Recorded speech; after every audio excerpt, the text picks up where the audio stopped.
Hey friends, if you wish to fix the issue where Windows was unable to get a list of devices from Windows Update in Windows 11, then please watch this video. I will guide you through the resolutions. So the first solution is to simply restart the computer.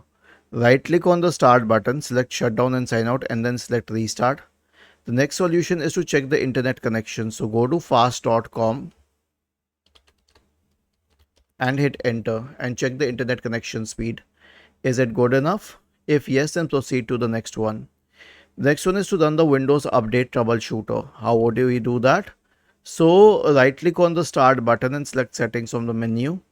Go to the system tab. On the list on the right hand side, scroll down and select troubleshoot. Select other troubleshooters. Click on run corresponding to the Windows Update Troubleshooter.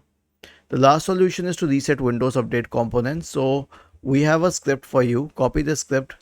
Search for command prompt in the Windows search bar. Click on run as administrator. Paste the script here and hit enter. This will stop the services associated with Windows updates. It will delete the Windows Update profile.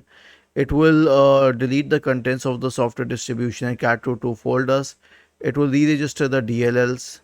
It will reset WinSock, and finally it will restart the services. Was this helpful? If yes, then please subscribe to the channel. If not, then let us know in the comment section of the video on how we could help you further.